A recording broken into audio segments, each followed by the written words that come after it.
Les amis, salut à tous, c'est Pegasus et j'espère que vous allez bien. Alors, on se retrouve aujourd'hui pour une vidéo sur Yu-Gi-Oh! Mais cette fois, nous allons nous intéresser à des théories à propos de Yu-Gi-Oh! Alors, concernant cette vidéo, les amis, je tiens à préciser que ça ne concerne pas uniquement la première série Yu-Gi-Oh! Mais également quelques autres séries, tout simplement. Parce qu'il faut savoir que Yu-Gi-Oh! Est un univers incroyable, mais également rempli de mystères, ce qui laisse place donc à toutes sortes de théories, toutes plus loufoques les unes que les autres, mais également certaines qui peuvent paraître assez crédibles, voire possibles. Et c'est pour ça qu'aujourd'hui je fais cette vidéo, parce que dans ma tête, il y a certaines petites théories Yu-Gi-Oh! Qui trottent et qui marchent comme ça tranquillement, et je me posais plein de questions sur l'univers de Yu-Gi-Oh! Donc j'ai quelques petites théories à partager avec vous, n'hésitez pas à me dire en commentaire ce que vous en penserez, et également à me dire dans les commentaires, les amis, ça m'intéresse énormément de savoir vos théories à vous concernant Yu-Gi-Oh! Peu importe la série. Bref, les amis, aujourd'hui je vais vous exposer 6 théories concernant Yu-Gi-Oh! Alors, concernant la toute première théorie que j'aimerais exposer avec vous, elle va concerner le personnage de Jono Uchi, ou plutôt Joey Wheeler, le duelliste le plus sous-estimé de tous les temps. Ah oui, car rappelons quand même que ce mec a fini finaliste du tournoi du royaume des duellistes et a également fini demi-finaliste de tournoi de Batailleville. Il était à deux doigts d'éclater la gueule à Marek Ishtar. Enfin même, il l'a vraiment battu Marek, c'est juste qu'il est malheureusement tombé dans les pommes avant de déclencher son attaque. Et qui plus est, dans l'arc, même si c'est un arc filler, l'arc Orichalque, il est considéré comme un des 3 duellistes légendaires. Bref, concernant ma petite théorie sur Joey Wheeler, elle concerne le fait que Joey Wheeler aurait battu Yugi dans un duel. Oui, à la fin de l'arc de Batailleville, il faut savoir que Yugi et Joey se sont affrontés. Un affrontement dont on n'a jamais vu les tenants et les aboutissants. Ça veut dire que ce duel, on l'a jamais vu, on sait juste qu'ils se sont affrontés. Et pendant l'arc de Batailleville, les amis, vous n'êtes pas sans savoir que Joey Wheeler s'est fait péta son dragon noir aux yeux rouges. Dragon noir aux yeux rouges que Yugi a finalement récupéré en battant un des pilleurs de l'ombre de Marek. Et Joey lui a dit « T'inquiète frérot, garde la carte. J'ai envie de la gagner à la loyale ». Ça veut dire en respectant les règles du tournoi de Batailleville en gros. En mode, je veux la gagner en te battant dans un duel. Et faut savoir qu'à la fin de Batailleville, comme je vous ai dit, ils vont s'affronter. Et que après, justement, dans l'histoire, Joey Wheeler aura le dragon noir aux yeux rouges. Ce qui veut dire que ce duel qu'on n'a jamais vu entre les deux, il s'est forcément soldé par la victoire de Joey Wheeler s'il a récupéré son dragon noir aux yeux rouges.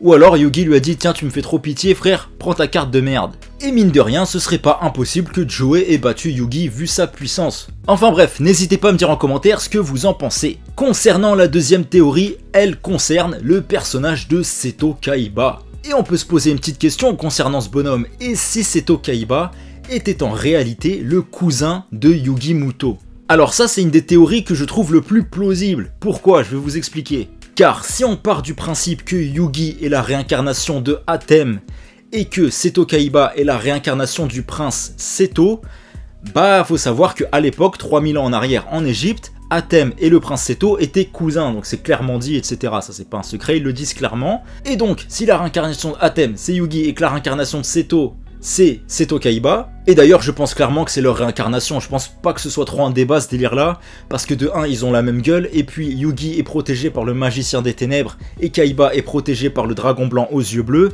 et quand on connaît l'histoire derrière ces cartes, etc., ça montre clairement que voilà, c'est plus ou moins les réincarnations de Atem et de Prince Seto, qui s'affrontent 3000 ans après, donc c'est le destin qui fait les choses, etc. Et quand on part de ce principe là, on se dit forcément, ok, donc si eux, il y a 3000 ans, c'était des cousins, peut-être qu'aujourd'hui encore, ce sont des cousins, ils ont encore la même gueule. Et puis Seto Kaiba, on connaît pas ses parents, on connaît que son père adoptif, mais ses parents, on les connaît pas, Seto Kaiba est un orphelin, donc on ne connaît pas ses parents, et Yugi, on ne connaît pas son père, car Yugi vit que avec sa mère et son grand-père, donc ça laisse place à plein de sortes de théories, peut-être que le père de Kaiba et le père de Yugi sont peut-être frères, etc., et que vu qu'ils ont disparu, on sait pas où ils sont, bah peut-être qu'en fait Seto et Yugi sont des cousins qui ont été réunis par le destin 3000 ans après l'histoire qui s'est passée en Égypte antique. Ce qui laisse donc place les amis à la troisième théorie concernant Yu-Gi-Oh! Qui va traiter du père de Yugi. Alors, je pense personnellement que le père de Yugi serait décédé. Alors c'est qu'une théorie bien évidemment, c'est le thème de la vidéo, mais oui, son père serait décédé selon moi, pourquoi ? car dans le manga Yu-Gi-Oh, on sait que Yugi vit avec sa mère et également son grand-père, on voit pas du tout son daron. De plus, Yugi nous est présenté au début de l'œuvre comme un enfant extrêmement seul, et son rêve dans la vie c'est uniquement d'avoir des amis sûrement pour combler un vide qu'il a en lui, comme la perte d'un être cher par exemple. Et après avoir rassemblé son puzzle, c'est Atem qui va surgir. Atem qui sera donc là entre guillemets comme un grand frère protecteur pour Yugi. Atem est finalement une version plus adulte de Yugi. Yugi qui n'a plus de père a désormais Atem pour le protéger et veiller sur lui. Enfin, dites-moi en commentaire ce que vous en pensez les amis. Passons maintenant à la 4e théorie qui concerne encore une fois le personnage de Seto Kaiba.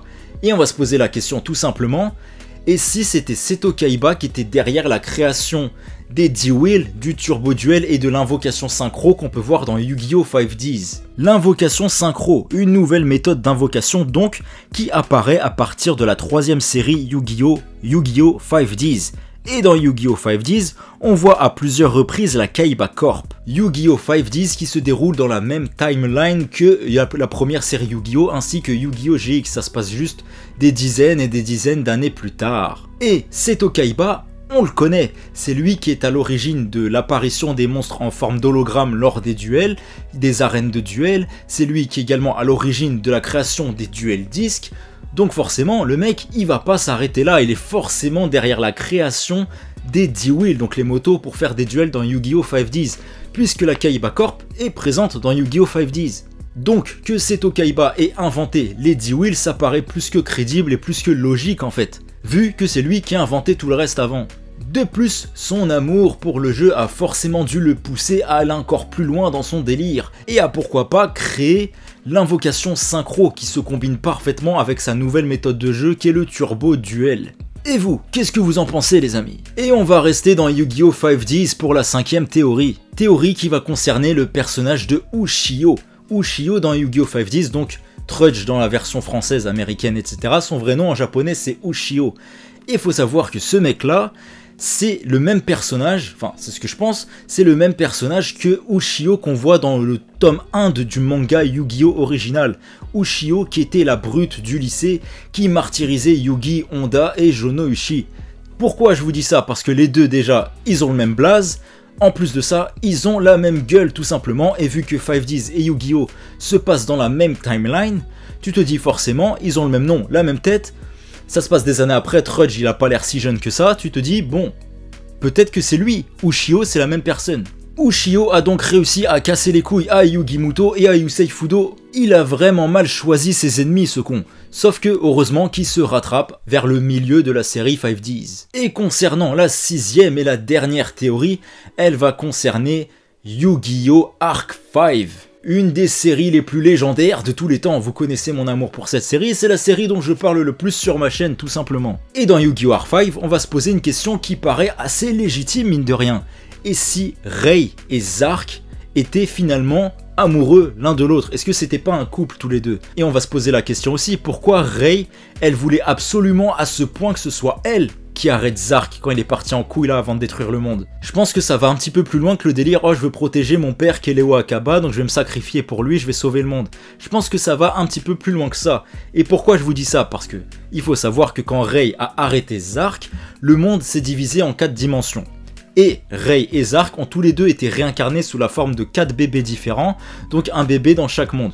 Et dans chaque dimension, leurs réincarnations en fait sont amoureux les uns des autres, ça veut dire que Yuzu et Yuya, ils se kiffent, Rin et Yugo, ils se kiffent, Yuto et Ruri, ils se kiffent, il y a que pour Serena et Yuri que ça bloque un petit peu, mais peut-être, on sait pas hein, peut-être que Yuri il est intérieurement amoureux de Serena et qu'elle l'a un petit peu friendzone, et c'est peut-être pour ça qu'il est parti en couille le mec. Enfin voilà les amis, c'était tout pour cette vidéo théorie sur des théories sur Yu-Gi-Oh! N'hésitez pas à me dire dans les commentaires ce que vous en avez pensé et si vous êtes plus ou moins d'accord avec mes théories, et n'hésitez surtout pas à me dire dans les commentaires, ça c'est important, quelles sont vos théories à vous. Oui, toi, c'est à toi que je parle frérot. Et n'hésitez pas au passage à me dire si ça vous intéresse une deuxième vidéo de ce genre sur encore d'autres théories sur Yu-Gi-Oh! Parce qu'il y a encore d'autres séries dont on n'a pas parlé, par exemple Zexal, il y a plein de choses à dire, il y a plein de choses qu'on peut se questionner dessus, sur Vrains aussi, il y a pas mal de théories qu'on peut se poser, donc voilà, n'hésitez pas à me le dire en commentaire si ça vous intéresse une deuxième vidéo de ce genre.